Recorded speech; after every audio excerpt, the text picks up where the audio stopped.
Cultural del cuarto encuentro para leernos. En esta oportunidad tenemos la presentación del libro Sirios en Venezuela. Dejamos con ustedes al autor Samir Ashraf. Un fuerte aplauso para él, bienvenido.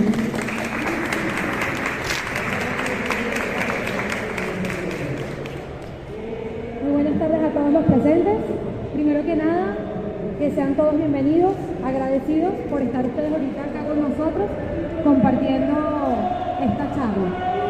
La Universidad de Carabobo, la Feria Internacional del Libro de la UC, en este cuarto encuentro para leernos, antesala hacia la FILUC 2023, a efectuarse el mes de octubre en lo que es Valencia y el Centro Comercial Unicentro de Maracay, gentilmente han invitado a la Asociación de Profesionales Sirios en Venezuela a participar en este evento. ¿Sí? La Asociación de Profesionales Sirios en Venezuela somos una agrupación filial sin fines de lucro, autónoma, laica, dedicada a mantener lazos fraternales entre sus miembros y en desarrollar sus niveles profesionales y fomentar los altos niveles étnicos y culturales entre sirios y venezolanos, acompañado de los familiares, individuos y sociedad.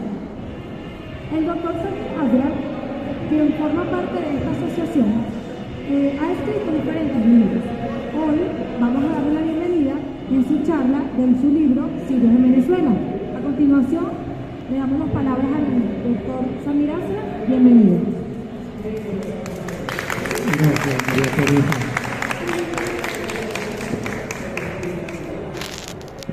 Buenas tardes. El agradecimiento, ante todo, a la Universidad de Carabobo, a la Feria Internacional del Libro de la Universidad de Carabobo y al Centro Comercial Unicentro de Maracay por esta agradable invitación que nos han hecho para tratar el tema sirios en Venezuela. El agradecimiento es personal y también a nombre de la Asociación de Profesores de Profesionales. Estando entre profesores, la Asociación de Profesionales Sirios en Venezuela. Pero el mayor agradecimiento es a la presencia de ustedes, muy satisfecho, muy agradable, esperando poder terminar con una charla que sea del agrado de todos y del provecho de todos. Pues vamos a hablar sobre los sirios en Venezuela. Venezuela, para nadie es un secreto, que ha sido desde su descubrimiento por los españoles, 1498, desde aquel tiempo Venezuela ha sido un país, un territorio, un espacio eminentemente receptor de inmigrantes, receptor de ciudadanos de todo y casi cualquier parte del mundo. El siglo pasado, esto fue realmente impresionante, la cantidad de inmigrantes que llegaron a Venezuela. Si a lo largo de toda su historia fue receptor de inmigrantes, el año pasado fue un verdadero receptor de olas intensas de inmigrantes.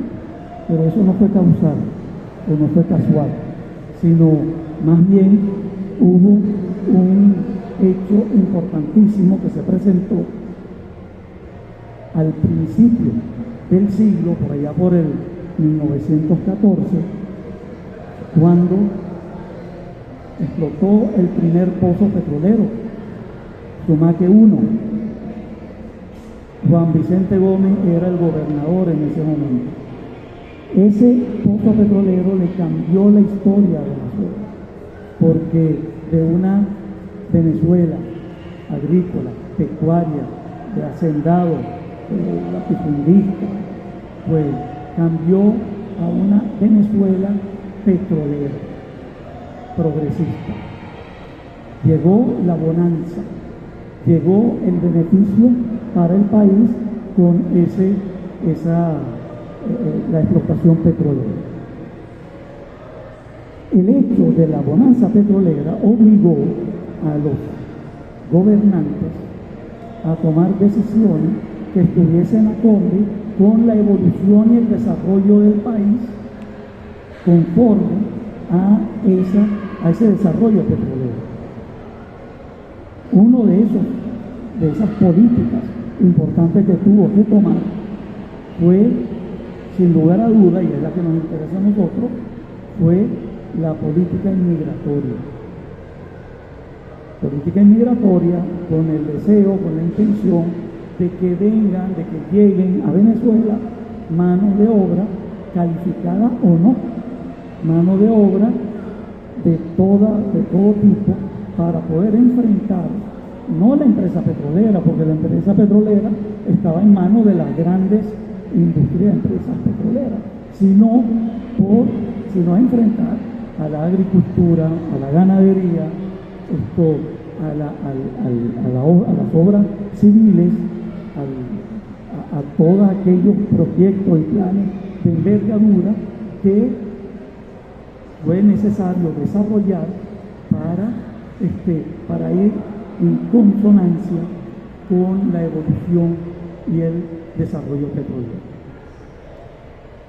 La política migratoria era sencillamente motivar, incentivar a que vengan individuos, personas de todas partes, pero la política se limitaba a motivar, a incentivar a aquellos que pertenecían a un continente élite para ese momento, que es el continente europeo, y por lo tanto les incentivó, ayudó, motivó y hacía campaña para que tanto de España como de Italia, como de Alemania, Holanda, etcétera, pues las campañas para atraer la mano de obra.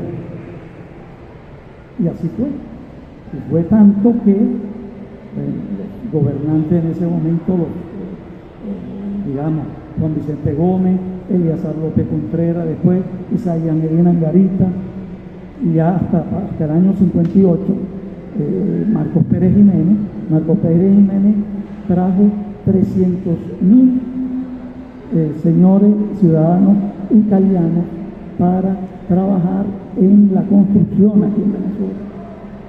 300.000 tal vez no suene mucho, pero si decimos que vinieron 300.000 individuos ciudadanos a un país donde la ciudadanía, la población era de 6,5, 7 millones de habitantes, pues eso sí marca un valor importante. Bueno, esa noticia de la llegada de los europeos, que se difundió mucho en Europa, pues llegó al Medio Oriente, llegó a Arabia, a los países árabes, llegó a Siria. Y en Siria también, que en aquellos momentos vivían situaciones de escasez, de pobreza, por varias razones. Primero, porque les comento algo, voy a tomarme 2 minutos para aclarar detalles de Siria. Siria, para antes de 1918, era un espacio dominado por el Imperio Otomano, Turquía. Ese Imperio Otomano que tenía a Siria como país, como territorio dominado, pues no tenía ningún privilegio, más bien había discriminación hacia los nativos, hacia la población siria.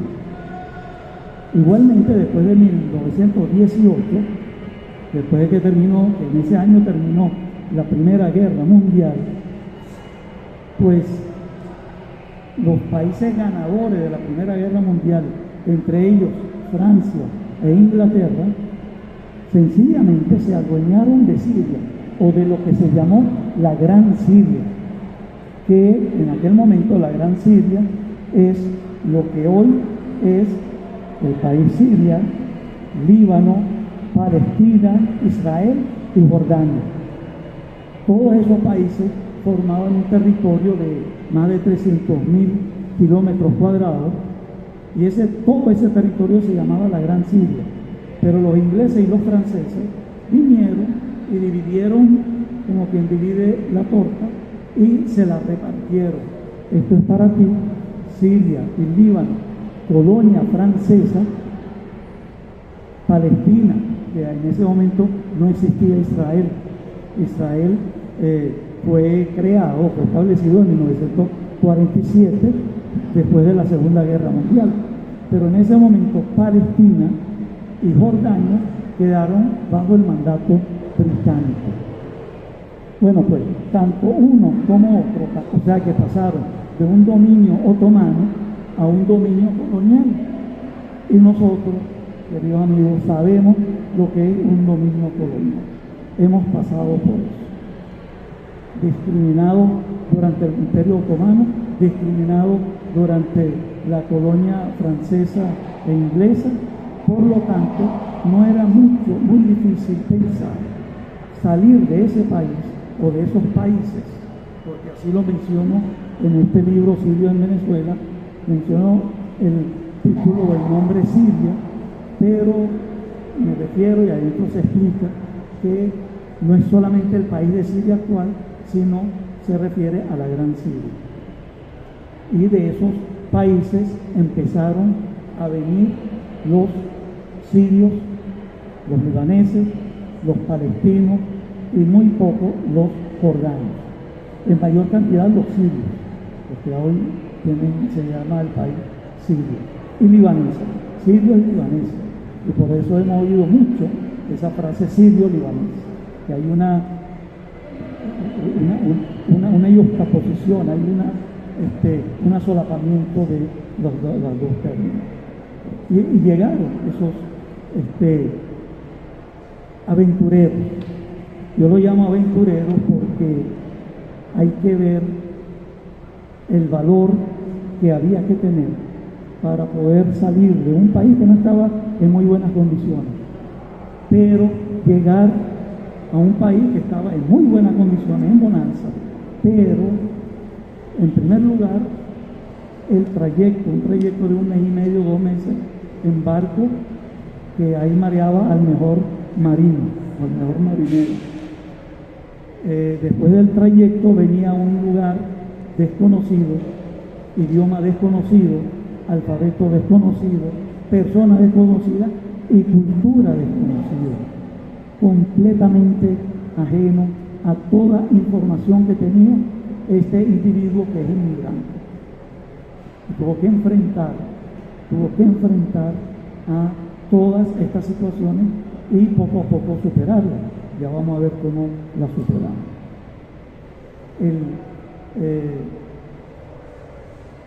Después de su llegada, que los primeros que vinieron, pues empezó a trabajar en una labor fácil, fácil de implementar, fácil de realizar, pero sumamente difícil y sumamente sacrificada, que era la de la venta ambulante, la de salir a la calle, tocar puerta en puerta y ofrecer a quien abra la puerta, ofrecer la mercancía, porque el turco, que por cierto se le llama turco porque los primeros días, los primeros años, ellos venían antes del 1918, ellos venían con pasaporte turco. Y entonces, aunque eran de los países árabes, pero siendo de pasaporte turco, pues se les marcó como turco. Y eso quedó para toda la vida. Sin embargo, y les comento algo interesantísimo de aquí de Venezuela. Sin embargo, en Venezuela, más usual y más común que turco, surgieron dos otros términos. Musiú. Uno fue musiú y el otro marchante. Más musiú que cualquier otro. Ahora, ¿pero por qué musiú? Bueno, porque en la colonia francesa de Siria, del 18 hasta el 46, que fue cuando logró su independencia, el segundo idioma del país, siendo colonia francesa, pues era el francés. Entonces, ese francés lo aprendieron o lo conocían los inmigrantes, los árabes que venían, que llegaron acá a Venezuela. Y entonces ellos, como por similitud, en vez de decir Señor, decían Monsieur. Yo no sé si lo estoy pronunciando bien, pero en francés, Monsieur es Señor. Bueno, y ese Monsieur se degradó y surgió el término Monsieur. Igualmente marchante. Eso de marchante es la degradación del término merchant en francés. Y les aclaro algo, les notifico. La palabra marchante ya está incluida en el diccionario de la Real Academia de la Lengua Española. Y eso es un venezolanismo, ciertamente. Ok, llegaron y empezó a trabajar y empezó a tocar de puerta en puerta y hacer clientes de una forma de por lo demás atractivísima para la población nacional, para la población, para el pueblo que vivía en los barrios, en las ciudades, en las urbanizaciones, en las calles. Pues el museo salía, iba y tocaba de puerta en puerta con una maleta llena de telas, de zapatos, de ropa, de media, de ropa íntima, etcétera, sábanas, etcétera, y se dedicaba, tocaba la puerta y quien le abría la puerta decía: paisano, corte barato, tela barata, zapato barato. Y, bueno, pero ¿cómo me lo vas a vender?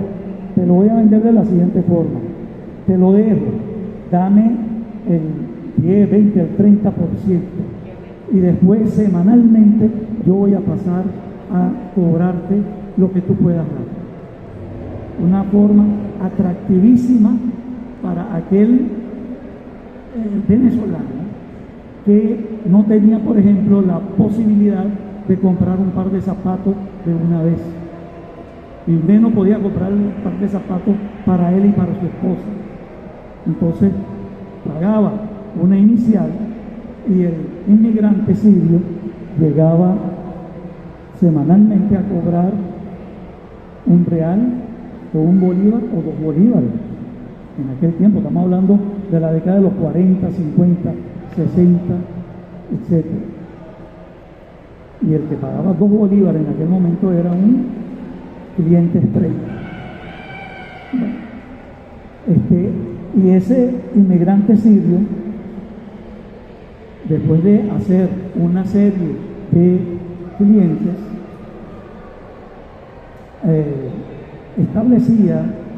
fijaba un día para pasar a cobrar. Los días para pasar a cobrar eran los sábados, los domingos y los lunes. ¿Por qué? Porque el venezolano cobraba el sábado o el viernes, y entonces no podía venir ni martes ni miércoles porque ya el dinero estuviese gastado. Por lo tanto, aun cuando era un sacrificio, porque sacrificar el fin de semana, pues era un sacrificio al fin y al cabo. Entonces, trabajaban, las rutas eran los sábados, los domingos y los lunes normalmente, y los otros días estaban para repartir los encargos que se hacían durante los 3 o 4 días de cobranza. Bueno, cuando vino a Venezuela, se encontró con muchas dificultades, y todas ellas las fue superando paulatinamente, gradualmente. ¿Y saben por qué? Porque él venía con una idea fija en su mente. Él venía a lo que venía a hacer la América. Hacer la América no es ni más ni menos que venir a un país americano, en este caso Venezuela, hacer una pequeña o mediana o gran fortuna y regresar al país de origen, con el objeto de realizar, de establecer, de montar un negocio en su terruño, en su tierra de origen, y vivir allá. Y es por eso que ningún obstáculo era suficientemente grande como para ser superado por ese inmigrante. Se sacrificaban placeres, comodidades, que sí las tenía en su tierra. En su tierra vivía cómodo, iba a reuniones, iba a fiestas, tenía amigos y salía y se divertía, pero aquí no. Aquí, ¿por qué? Porque mientras más rápido podía reunir, podía tener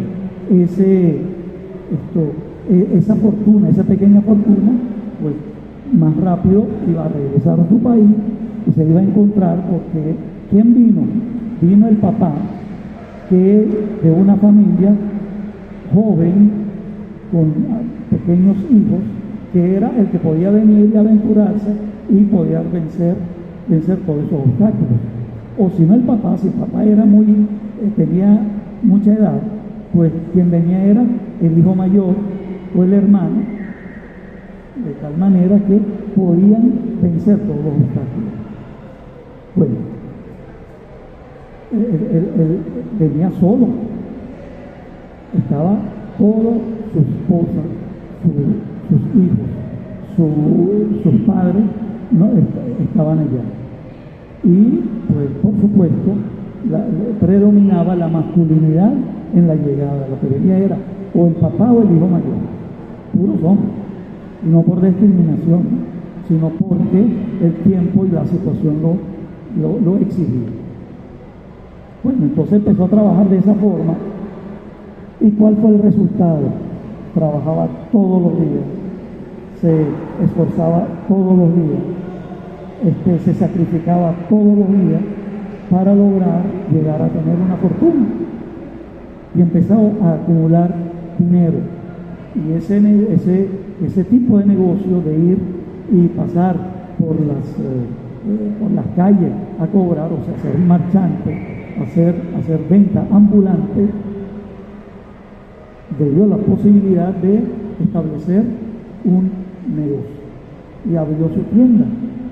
Ya tenía una tienda. Y esa tienda vendía los mismos productos que vendía en la calle, pero ya establecido. Y al cabo de cierto tiempo, esa tienda de ropa y calzado, se convirtió en una tienda de artefactos eléctricos. Y fue progresando y progresando. ¿Hasta cuándo? Hasta que llegó a tener el suficiente capital para poder regresar. Y ahí está el dinero, señores. Quedé impresionado cuando estaba investigando de ese momento crucial en el que el inmigrante sirio llega y tiene que tomar la decisión de regresar a su país para desarrollar un proyecto que no sabía qué riesgo podría tener. Número uno. Número dos, abandonar y dejar una situación en la cual estaba en progreso, en desarrollo, en bonanza, él personalmente, económicamente, claro, a fuerza de muchos sacrificios, pero eso era así. Después de consultas con su esposa, sus padres, sus hijos, etc., y después de meditarlo, y después de pensarlo, llegó a una decisión crucial, que no es la de hacer la América, no es la de regresar, es la de traer a la familia. Cambió hacer la América por el arraigo de San Juan. Y así lo hizo. Empezó a traer poco a poco parte de su familia dentro de sus posibilidades para hacer vida acá. Vino la esposa, hablando del marido, la esposa, los hijos, o si era el padre mayor, los hijos, etc. Y hacer qué? Bueno, pues en primer lugar, a ayudarlo a él, ayudarlo en su trayectoria, en su trayectoria. Lo ayudaban en el negocio, en la tienda. Los hijos, los niños empezaron a ir al colegio y en ese momento, solo en ese momento, él se mentalizó de, en lugar de su estadía transitoria en el país, se convirtió en un deseo de adaptación e integración a la sociedad venezolana. Y solo en ese momento. O sea, que si antes su situación de transitoriedad en el país no que no le permitía, sino le deseaba el socializar o el hacer tales o cuales actos que tenían que ver con grupos de otras nacionalidades, pues ahora sí, porque el hijo y la hija y los sobrinos empezaron a ir al colegio, empezaron a traer a los amiguitos para estudiar, ellos empezaron a ir a otras casas y fue cambiando pues la perspectiva y el deseo de vida, el objetivo de la vida era otro. ¿Qué ocurrió? En ese proceso de integración tiene varias facetas. Tengo anotadas unas cuantas. Les voy a ir comentando una que otra. Empecemos por el lenguaje. ¿Cómo fue la integración o la adaptación? ¿O cómo fue que el inmigrante sirio y su familia se integró lingüísticamente, digamos? Pues aquel inmigrante pionero que llegó de primerito le fue muy difícil. Le fue muy difícil porque él aprendió de una forma muy práctica. Nunca hubo un espacio académico en ese aprendizaje. ¿Cómo lo aprendió? Pues lo aprendió en la calle, así de sencillo, con el amigo, con el compañero, con el cliente, y aprendió en la calle con todos los accidentes lingüísticos que podamos imaginarnos.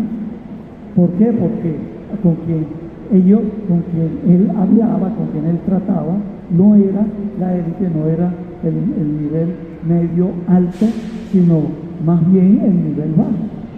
Entonces,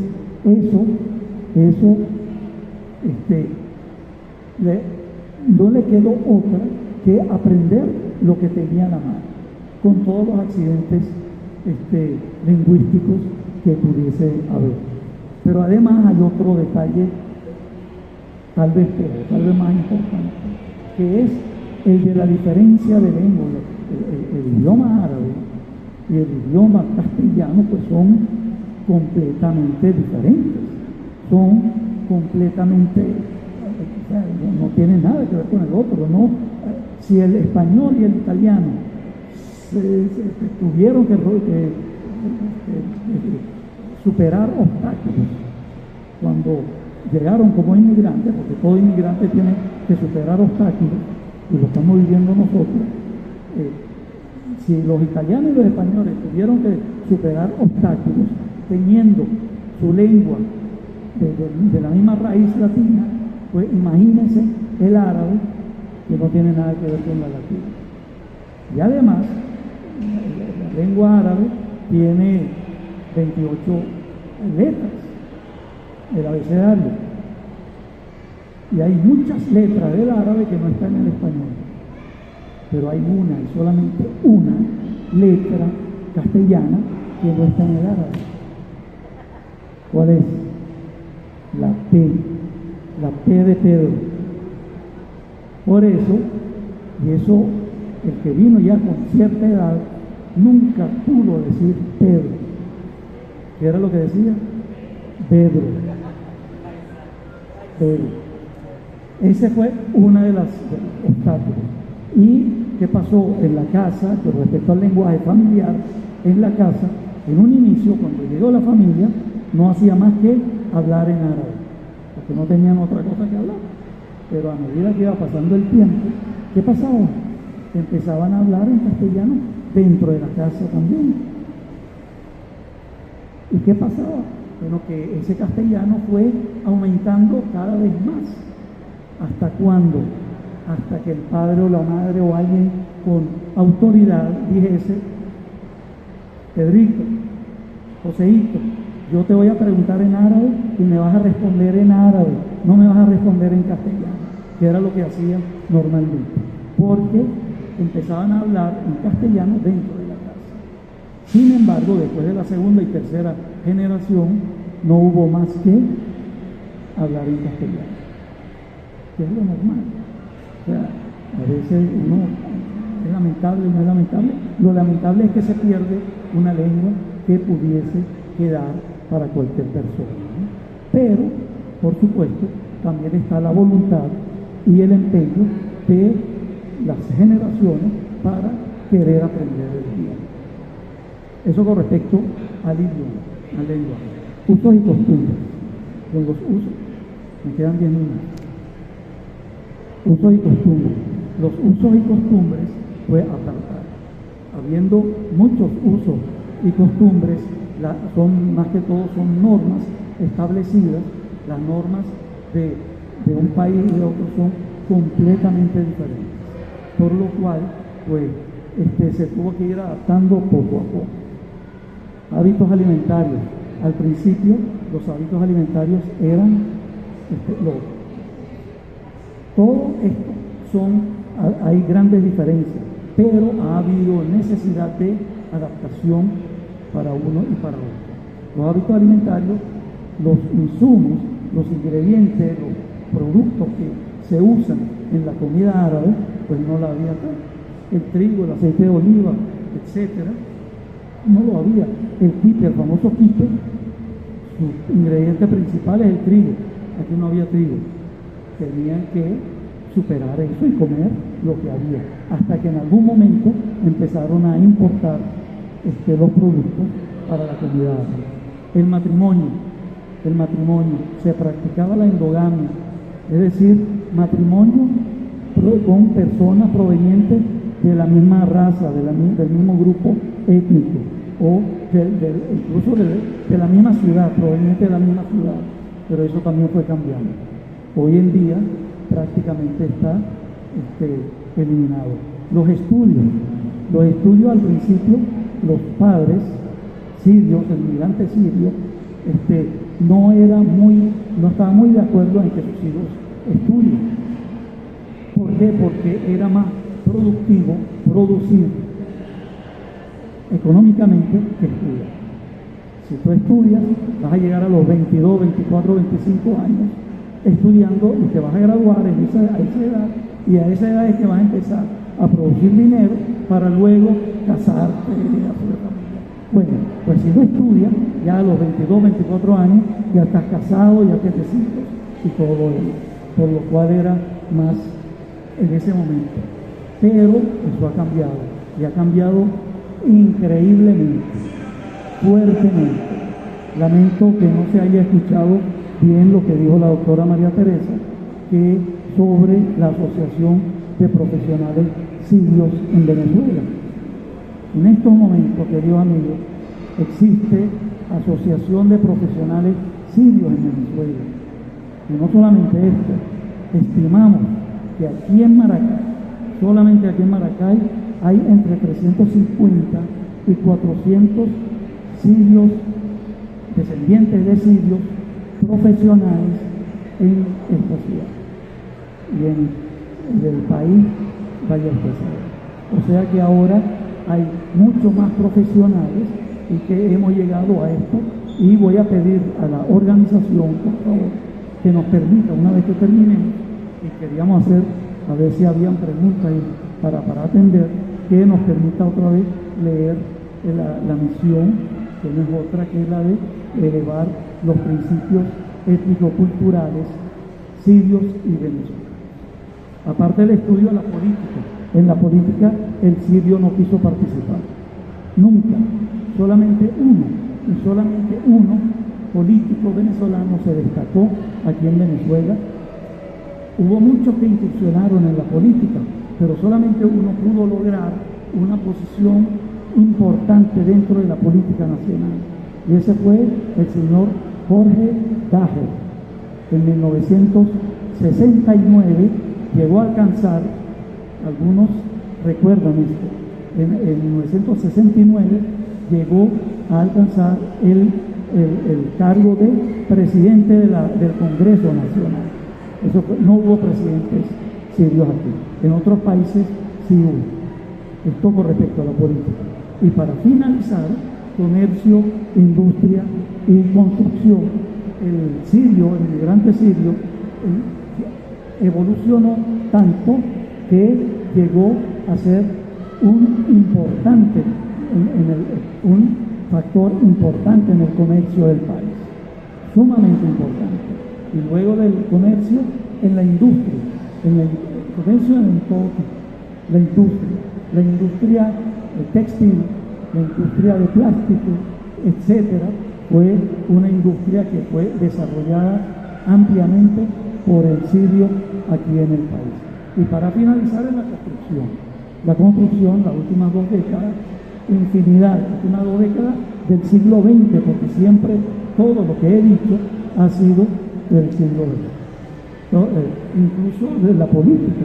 En la política se me pasó a decirle que un hecho histórico en la política venezolana fue el Congreso Americano de FEARAB. Aclaro, FEARAB es la Federación de Clubes y Asociaciones Árabes en el país. FEARAB Venezuela es eso. En Venezuela, la federación, el agrupamiento de clubes y asociaciones árabes. Igualmente hay FEARAB Argentina, Chile, Ecuador, Estados Unidos. Bueno, en 1998, en Venezuela, en la isla de Margarita, se hizo el Congreso Americano de FEARAB América, de FEARAB de todos los países americanos. Es un hecho eminentemente político que dio como resultado un documento con lineamientos políticos nacionales, regionales y continentales. Eso fue el semillero de los políticos que después vinieron en este siglo.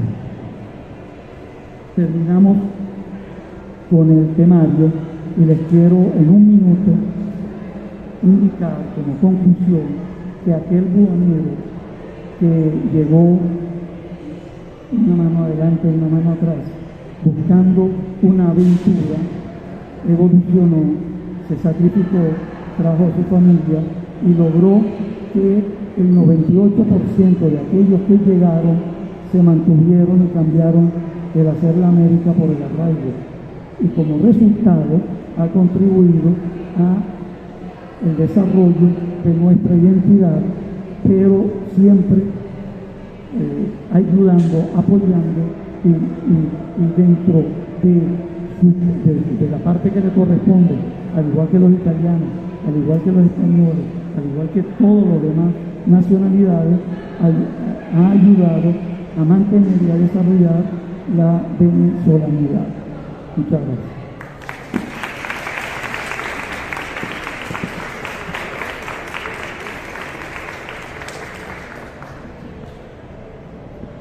Bueno, excelente, agradecida de verdad por esta excelente charla, señor Samir. Quería abrir ahorita el set de preguntas, quisiera saber si alguno de los presentes acá tenía alguna pregunta para el doctor. ¿Sí? A ver. No te puedo hacer llegar el micrófono, me gustaría si te puedes acercar, por favor.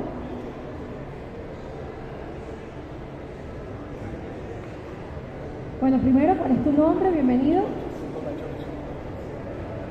Gracias, yo soy George. Profe, primero honrado de estar acá, me encanta, bueno, que tengo el libro, tengo el otro allá, que lo comenté. Yo creo que es interesante analizar, más allá de fuerte de migración siria en la segunda etapa del 50 a los 70 más o menos, es cuando había más flujo de inmigrantes a Venezuela, y la relación política fuerte se viene a generar en este preciso momento del 2006 para acá, bueno, con las situaciones políticas más allá del ideológico. Entonces, ¿cómo usted califica esta reacción antes del 2000, atrás hacia el 2000 pues, había más relación política que ahorita, que no hay tanto flujo migratorio a Venezuela? Entonces, yo creo que es importante analizar esto porque cuando nosotros vemos del 50, que también llegó en el 50, a los años 70 era donde había más flujo, etc. Y del 2000 hacia acá bajó mucho, pero la relación política subió, incluso con vuelos directos mantenía la más. Gracias. Gracias, George. Sí, es cierto, lo que pienso es cierto. Tienes razón de decir, existe una explicación de eso. El sirio normalmente, y debido al tipo de gobierno que prevalecía en Siria, y debido al nivel cultural del que llegó de Siria para acá, pues se involucraba se involucró muy poco en la política. Y si se involucró muy poco en la política en su país, pues menos se iba a involucrar acá en espacio diferente. Pero también es cierto que después de los 70 y 80, o sea, la tercera etapa, porque dividí las etapas de llegada del siglo a Venezuela en 4, la primera hasta el año 20, la segunda hasta el año 45, la tercera hasta el año 70 y luego la última del 70 al 2000. En la última etapa fue cuando se involucró un poquito más. Y era porque al principio los que llegaron a Venezuela fueron más que todo cristianos y también musulmanes y también de niveles medios bajos. En la última etapa, desde el 70 en adelante, empezaron a llegar primero mayor cantidad de musulmanes. En segundo lugar, niveles culturales un poquito más altos. Incluso venían, digamos, diferencias políticas. Y el que vino por diferencia política tiene esa ansiedad por desarrollarse en la política. Y por eso se involucraba acá hubo mucho. Siria tiene en la actualidad un gobierno que empezó con el padre del quien hoy es presidente, con el señor Hafez al-Assad en 1970. En 1970 Hafez al-Assad da el golpe de Estado, gana el golpe de Estado y empieza a mandar y luego toma la posición, se posiciona como presidente en 1971 hasta el año 2000, que fue cuando se murió. Y en el año 2000, después de muerto, su hijo fue el que asumió el poder hasta la actualidad. Es el partido Baas, que es el partido que gobierna. Los alawitas son el sector de los musulmanes que están mandando en Siria. Tenían sus individuos que estaban en contra. Esos que están en contra empezaron a salir de Siria a partir de 1970 y se fueron para todo el mundo, incluso a Venezuela. Y esa es la razón. Mi preocupación, primero agradecer al doctor Tani por su presencia y su conferencia muy importante para todos nosotros, para la Asociación General y Política sobre el pueblo sirio. En particular, como investigador, me gustaría si en sus investigaciones ha llevado algunas ideas que tienen que ver con el aporte científico o aportes tecnológicos o todavía algunas huellas que quedan en nuestra cultura actual en Venezuela y que tienen que ver con raíces que trajeron los sirios y que nos dejaron. Por ejemplo, cuando una vez estuve en el sur de la Patagonia chilena, y de ahí vi en el mercado pues usan todavía medidas de capacidad árabe, específicamente en Siria. Y entonces, pero aquí no, aquí usamos, ¿no?, el kilogramo, usamos de pronto la arroba, no sé, pero usamos medidas que de pronto me gustaría saber si hay algunas ideas que ha ido encontrando, algunas huellas, pues, de los aportes de la cultura a los aspectos científicos. Muy agradecido, profesor, amigo de hace muchos años, profesor Ortiz. Pues sí, evidentemente, Siria ha sido, bueno, si pensamos en los aportes, digamos, antiguos, históricos de Siria, les voy a mencionar dos nombres para que sigan leyendo. Gracias a Siria surgió el alfabeto. En Siria, en dos pueblos que se llaman Mari y Ebla, surgió el primer alfabeto en el año 2500 a.C. Y luego en otra ciudad, Siria también, que se llama Ugarit, ya era el alfabeto, porque allá surgió la escritura surgió en Ebla y Mari. Y luego en Ugarit surgió el alfabeto, un alfabeto de 30 caracteres uniformes. Ese alfabeto dividió la prehistoria de la historia, porque como se dice las épocas, las etapas históricas. La prehistoria es lo que existía antes de la escritura. Número uno.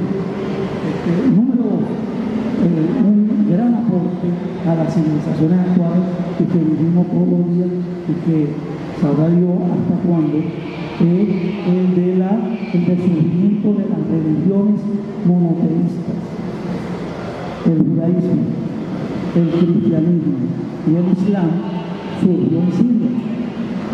En Siria surgió el islam surgió en Arabia Saudita, pero se difundió en Siria. Pero en la gran Siria sí surgió el judaísmo con Abraham como primer hebraico, primer hebreo, y luego con Cristo como primer cristiano en Nazaret, el espacio sirio, y luego Mahoma en Arabia con el Islam. Pero eso es lo que históricamente se refiere.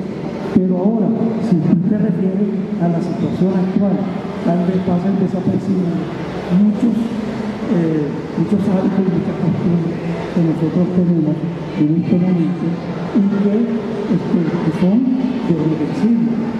Pero ¿qué ocurre? Que tanto el sirio ha aportado a la cultura nacional, así como el sirio ha adquirido tanto de la cultura nacional autóctona venezolana y de las otras nacionalidades, ha adquirido pues, hábitos y costumbres, y hemos tenido el gran privilegio de poder determinar cuál de las costumbres adoptar. Por ejemplo, te voy a contar algo en mi casa. En mi casa no se come solamente árabe, se come árabe, se come italiano, se come venezolano, y yo creo que en qué casa no se come pan, pero en qué casa no se come arepa, sea del origen que sea. Esas son culturas que se han difundido a lo largo de toda la población. Lo que pasa es que si nosotros nos vamos a otro país, tú dices que fuiste a Chile, en Chile existe mucha influencia, más que Siria es de Palestina. En Chile, el mayor país de colonia, de comunidad árabe en Venezuela, en América, de palestinos en Chile. O sea, la mayor cantidad de palestinos fuera de Palestina está en Chile. Y eso es un dato importante que han mantenido costumbres y usos chilenos. Allá palestinos, allá en Chile. No discriminación, porque no hubo discriminación, pero sí la diferenciación entre mi generación actual y la de ustedes. Dato curioso, estando en la universidad, yo no vi a ninguno, en toda mi vida universitaria, no conocí a un compañero de origen árabe. Los estudios estaban vedados para los árabes dentro de su propia familia. Pero luego, cuando yo salía, conocí a uno que se llama Jorge Sara, pero él estaba empezando. O sea, que tuve que compartir muchísimo con individuos, con compañeros, no de mi origen, sino con venezolanos, italianos. Yo nací en 1952, tengo 71 años. Muchas gracias, doctor Samir. Sé que estamos contra reloj, me están haciendo más señas que fiscal de tránsito, pero yo tengo una pequeña duda, doctor Samir, y es algo que lo estamos viviendo hoy en día, no solamente en Venezuela, sino en todos aquellos países donde a familiares, amigos. Quisiera saber algún hecho de parte de los venezolanos. No, acabo de jamás en la vida hubo una discriminación y una separación del venezolano muy hospitalario, muy sociable y muy cariñoso. Y bueno, ustedes lo conocen. Pero vale la pena comentarles un detalle, un detalle. El detalle fue, después de que cayó Pérez Jiménez en el año 1958, hubo un intento de discriminación, y no de xenofobia, sino de discriminación y de rechazo. Pero no fue un rechazo xenofóbico, no fue contra la raza, no fue contra la etnia, sino fue contra el político. Hubo un rechazo hacia los italianos, pequeño rechazo hacia los italianos, sencillamente porque los italianos habían sido traídos por Pérez Jiménez para desarrollar todas las obras civiles que se desarrollaron en su momento. Y todavía lo recordamos, y todavía las tenemos, todas esas obras civiles que hizo Pérez Jiménez con 300.000 italianos. Pues el pueblo venezolano manifestó un rechazo, una especie de guerra. Pero inmediatamente Wolfgang Arrasado, el que era presidente de la Junta de Gobierno, en ese momento, después de Pérez Jiménez, Wolfgang Arrasado inmediatamente apareció en la nueva televisión y emitió un comunicado para calmar a las personas. Y eso fue suficiente. Y ese fue, de acuerdo a lo que yo he investigado, eso fue la única expresión de Venezuela, del pueblo venezolano, pero que debería ser borrable completamente, inexistente.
Mira, ya ven, con esto ya